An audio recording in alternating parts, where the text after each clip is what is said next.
Okay, so we leave off. We talked about Barbarossa in 1941, as well as the Greater East Asia Co-Prosperity Sphere, which was the desire for a Pan-Asian empire with Japan at the top. So let's move on into 42 after Pearl Harbor, victory disease and its cure.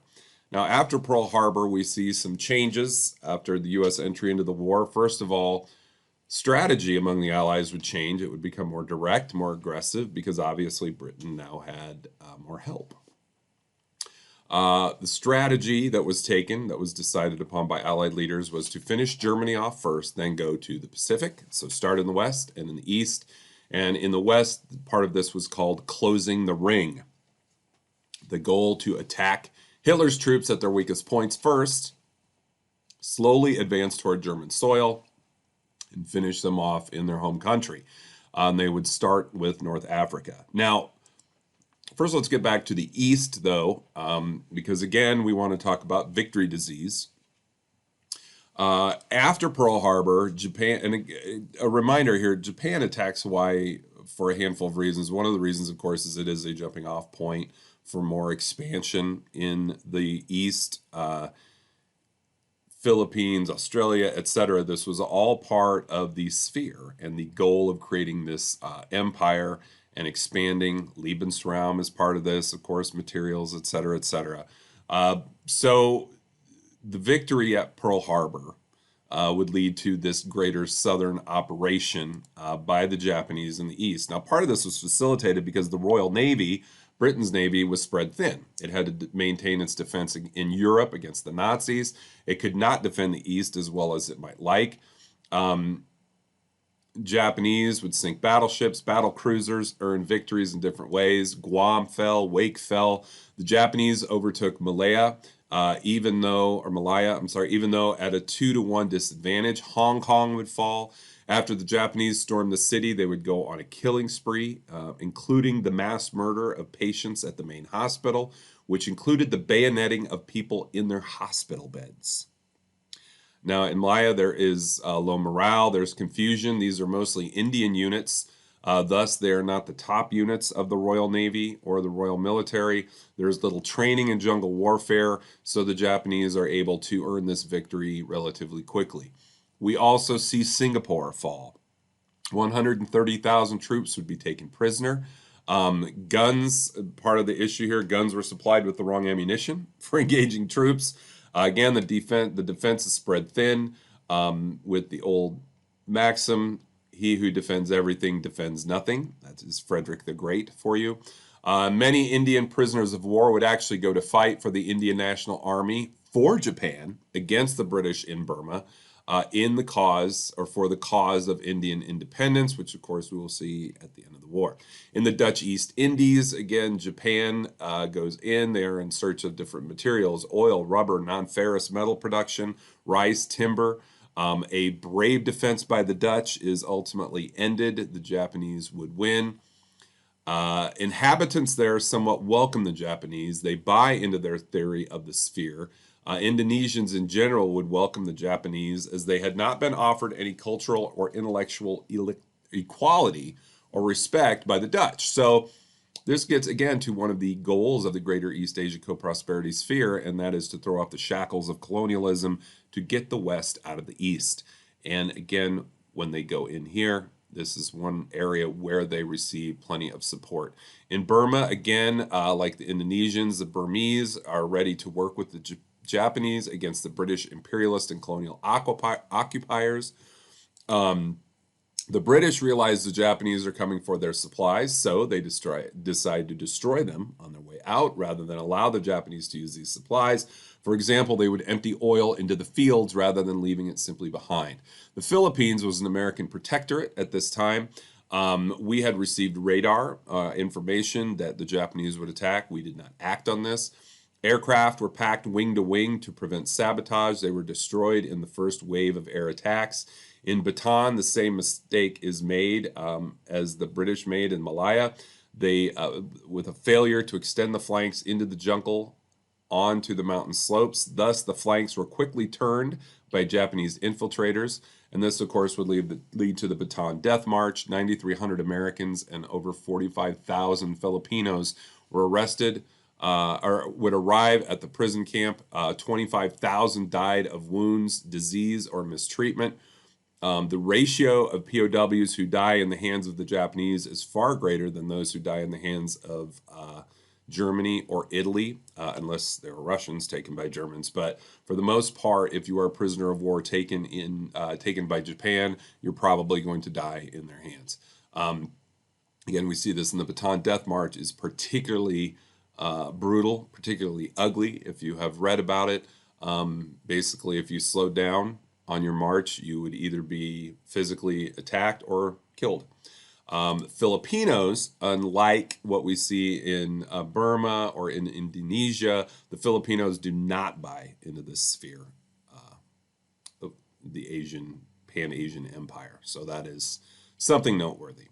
By May of 1942, Japan had secured numerous victories. Again, this is just a quick laundry list with some minor details. Japan had spread itself all through the Pacific with the option to strike into the Indian Ocean and even into East Africa. Remained intact for the most part. There were no lost battleships, no lost carriers, etc. And Japan had demoralized the Allies, welcomed new friends into the conquered. Again, the Burmese, the Indonesians among those. So Japan has really opened up a second front. They have an eastern front against the United States and a western front against mainly British imperialist forces who they will defeat for a while. Germany, of course, also has a second front at this time. So you've got the Japanese going east, and you've got the Japanese then also going west. And that's, again, we get into India, etc. And this second front for Japan is important to note for the same reason the second front of the Germans was important to note. Many of you have commented that once Germany went into Russia, they were now spread too thin. They were trying to win on two fronts, which made this near impossible. We see the same thing with Japan. And empire is key here, just as it was during World War I. Lenin called World War I, Vladimir, not John, called World War I a war of imperialism. One could argue World War II was a continuation of these efforts, righting the wrongs of Versailles, or at least the treaty that did not address this key issue, which allowed for this drive to war again among all three of the Axis powers. Italy would go into North Africa, Japan in the East, Germany in Europe, and as these nations engaged, the West generally remained isolationist for as long as possible. Now this gets to the term victory disease. Japan was quite successful initially, led to what one admiral would call victory disease because they were intoxicated with victory. They wanted more conquest. This sounds somewhat familiar to what we see in Europe with Hitler as well. This would also provide a sense of overconfidence, which we are going to get to shortly.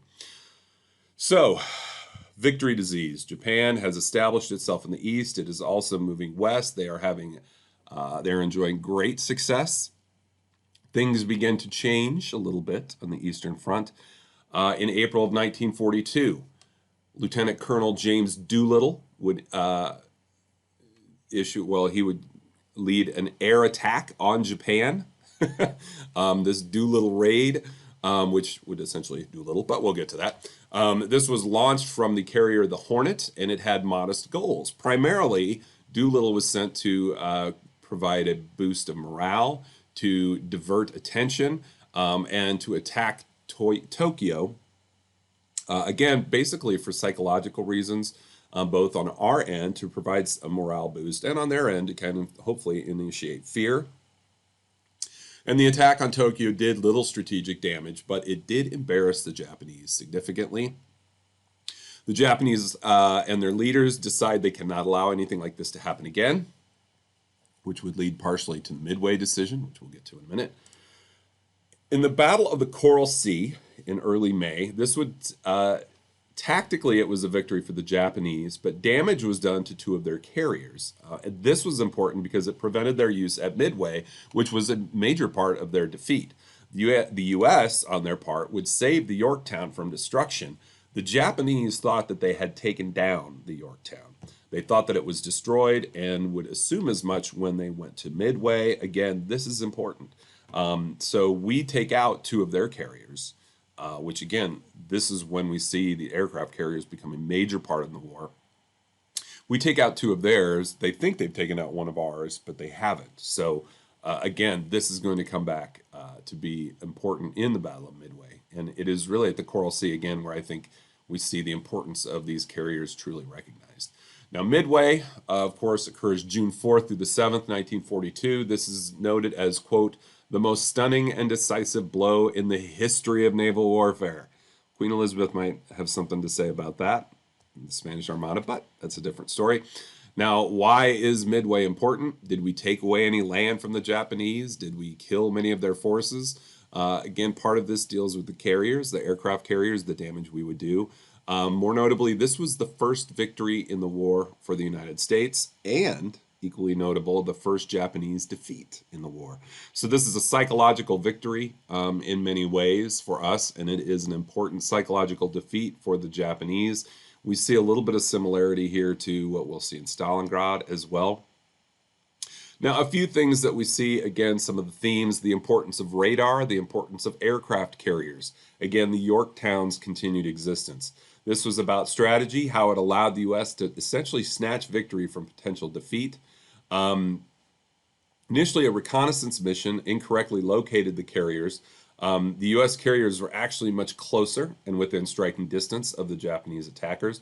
Japan also believed the U.S., again, only had two aircraft carriers left. They thought they had sunk the Yorktown, but we had repaired the Yorktown, we saved it, and we would surprise the Japanese with this airstrike on their carriers, taking each of their carriers out. Overall, 4 Japanese aircraft carriers would be sunk, and 1 heavy cruiser. The U.S. did lose 1 carrier and a destroyer. From this point, the Japanese could not keep up in a battle of attrition with the United States. Again, similar to what we see with Germany, with Hitler and his idea of the Blitzkrieg, quick surprise attacks, get it over with quickly. You cannot afford a war of attrition. Well, with Midway, we begin to see this war of attrition take hold. In a nutshell, just a few facts here about Midway. 3 groups were in the fleet heading toward Midway. Troops were to hit the ground. 1 group of 4 carriers, again, was part of this. They were to bomb the defenses on Midway ahead of landing. The troops would land, then the carriers would attack the U.S. carriers. But we had some intel. Admiral Nimitz plans an ambush of his own. He strikes carriers en route. Marines would set up a defense for the Japanese landing.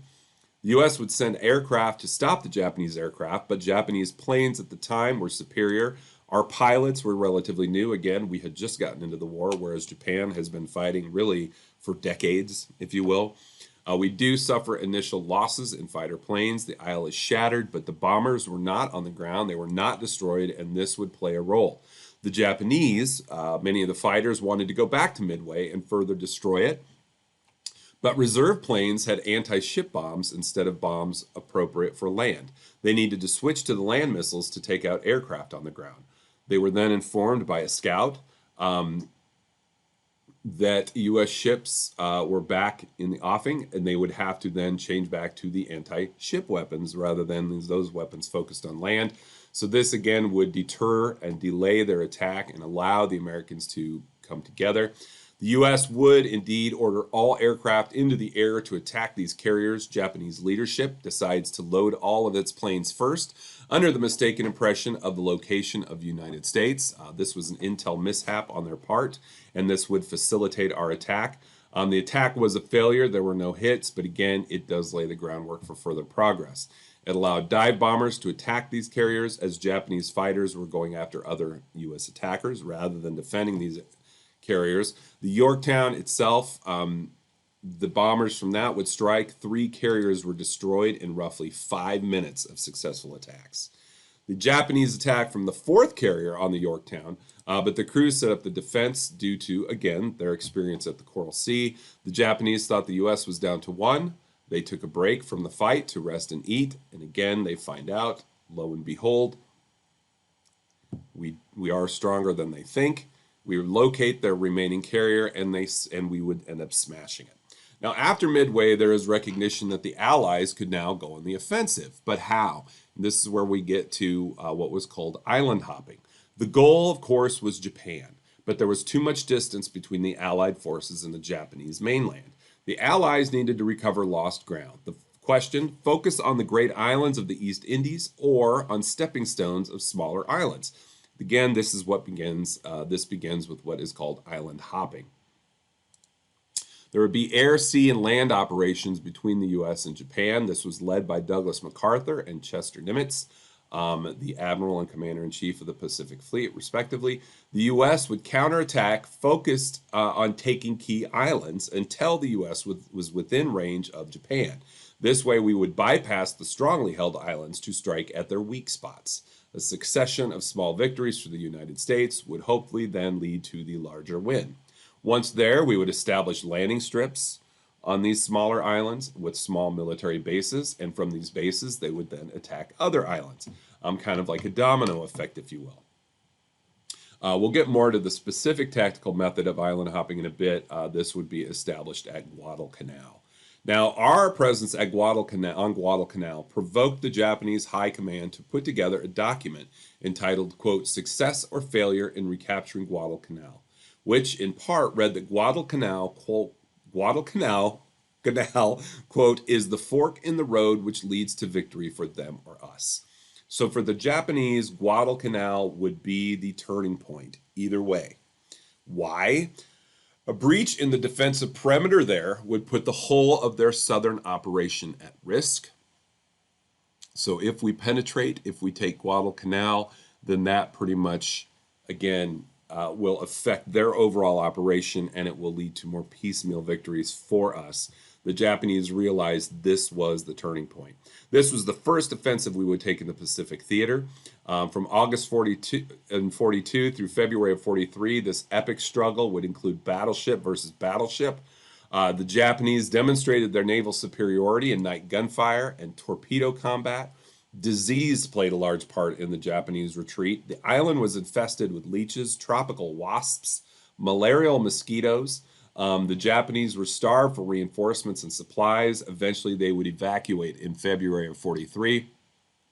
Again, they cannot fight a war of attrition. They do not have the people or the supplies. Each side would incur heavy losses, but the United States is able to replace their men and weaponry, while the Japanese are not. The 1st Marine Division landed August 7th, seized an airfield that became known as Henderson Field, from which the U.S. would battle. Around Guadalcanal, the waters became known as Iron Bottom Sound for all the ships that were sunk and still sitting at the bottom of the ocean because of this battle. And this would, in many ways, be part 2 of the beginning of the end for the Japanese.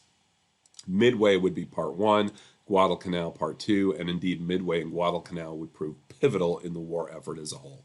Now from here, island hopping would proceed as follows. Again, we capture Guadalcanal and the Solomons, east of Guinea. Then we advance into New Guinea, offshore island of New Britain. August 7th, again, we land without difficulty. We take these offshore islands.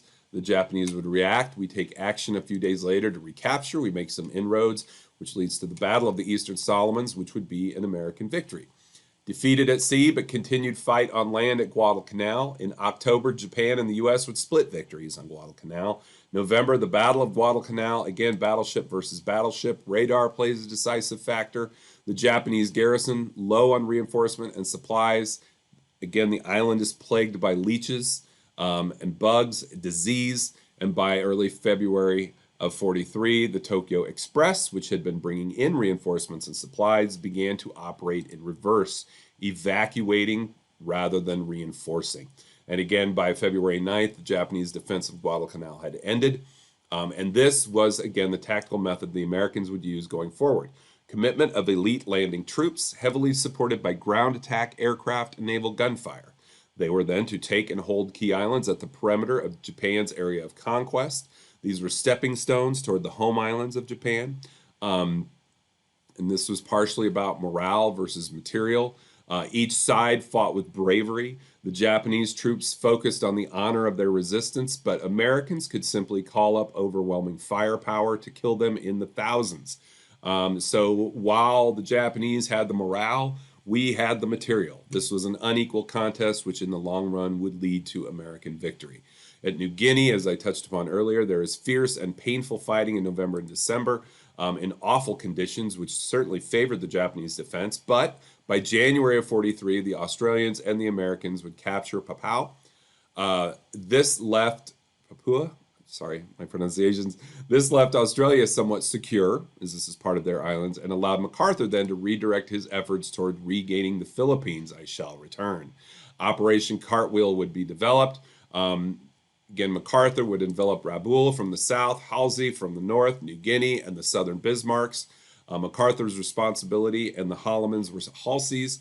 As Cartwheel is developed, the Japanese would fortify their defense in North New Guinea, but again, we would ultimately prove victorious. Now, in many ways, this island hopping, again, shows one of the major contrasts between the Axis and the Allies. The Axis relied on quick, aggressive, surprise attacks. We could go more piecemeal. We could be more gradual. And this is what we see with the beginning of island hopping. And again, this is really the turning point. The Japanese enjoyed or suffered from victory disease, however you want to look at it. But the cure for victory disease would be us shifting this to a war of attrition. And by doing so, again, we turn the tide in the East. Now, that said, Japan will still fight. They will not surrender. This is part of their military culture. We see this in many ways. Mass suicide among civilians, of course, suicide bombers. There are many, many examples of the Japanese refusing to surrender, which gets to the big question, of course, should we have dropped the bomb? It's much easier for us to debate it today. But again, this is where we begin to see the end of victory disease. We have provided the cure from the Allied side.